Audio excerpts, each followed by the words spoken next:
Hello students, आज हम करेंगे व्युत्पत्ति या रचना की दृष्टि से शब्द भेद। वर्णों के योग से शब्दों की रचना होती है। रचना या बनावट के आधार पर शब्दों को निम्नलिखित 3 वर्गों में बांटा गया है।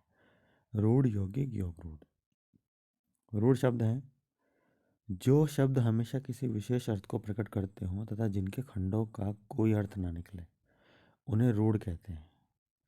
वे शब्द जो परंपरा से किसी व्यक्ति, स्थान या वस्तु या प्राणी आदि के लिए प्रयोग होते चले आ रहे हैं, उन्हें रूढ़ शब्द कहते हैं। जिन शब्दों के खंड सार्थक ना हो उन्हें रूढ़ कहते हैं। इन शब्दों के खंड करने पर, खंड मतलब तोड़ना, जब हम इन्हें अलग अलग करते हैं, तोड़ते हैं, उसे खंड कहा जाता है। खंड करने पर इनका कोई अर्थ नहीं निकलता, यानी खंड करने पर ये शब्द अर्थहीन हो जाते हैं। जैसे नाक शब्द का खंड करने पर ना और क दोनों का कोई अर्थ नहीं है। उसी तरह कान शब्द का खंड करने पर का और न दोनों का कोई अर्थ नहीं। फिर आते हैं यौगिक शब्द। जो शब्द अन्य शब्दों के योग से बने हो तथा जिनके प्रत्येक खंड का कोई अर्थ हो, उन्हें यौगिक शब्द कहते हैं। दूसरे शब्दों में ऐसे शब्द जो दो शब्दों के मेल से बनते हैं और जिनके खंड सार्थक होते हैं, यौगिक कहलाते हैं। यौगिक यानी योग से बनने वाला।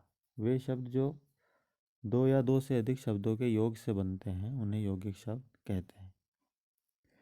दो या दो से अधिक रूढ़ शब्दों के योग से यौगिक शब्द बनते हैं, जैसे आग बबूला, पीलापन, दूध वाला, घुड़सवार, डाकघर, विद्या, आल्य। यहाँ प्रत्येक शब्द के दो खंड हैं और दोनों खंड सार्थक हैं।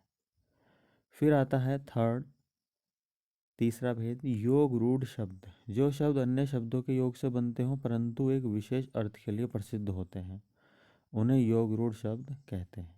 अथवा ऐसे यौगिक शब्द जो साधारण अर्थ को छोड़ विशेष अर्थ ग्रहण करें, योग रूढ़ कहलाते हैं। योग प्लस रूढ़ यानी योग से बने रूढ़, परंपरा हो गए शब्द। वे शब्द जो यौगिक होते हैं परंतु एक विशेष अर्थ के लिए रूढ़ हो जाते हैं, योग रूढ़ शब्द कहलाते हैं। जैसे लंबोदर, पंकज, दशानन, जलज इत्यादि। लंबोदर लंब प्लस उदर, पेट वाले, लंबे पेट वाले, इनका पेट है वो जो उदर है वो बड़ा हो। गणेश जी। दशानन, दश प्लस आनन, 10 मुखों वाला। कौन था? रावण था। तो जब भी दशानन की बात होगी तो रावण का ध्यान आएगा, लंबोदर की बात होगी तो गणेश जी का ध्यान आएगा। तो ये क्या हो गए हैं? योग रूढ़ हो गए हैं ये शब्द, लंबोदर और दशानन। पंख प्लस ज अर्थ है कीचड़ से में उत्पन्न, इससे केवल कमल का अर्थ लिया जाएगा, अतः पंकज योग रूढ़ है। ऐसे शब्द केवल अपने रूढ़ अर्थ को प्रकट करने वाले प्राणी, शक्ति, वस्तु या स्थान के लिए ही प्रयोग किए जाते हैं। बहुव्रीहि समास ऐसे शब्दों के अंतर्गत आते हैं। आप चाहें तो इनका स्क्रीनशॉट ले सकते हैं। मिलते हैं नेक्स्ट टॉपिक के साथ नेक्स्ट वीडियो में। तब तक के लिए आप पढ़ते रहिए और आगे बढ़ते रहिए।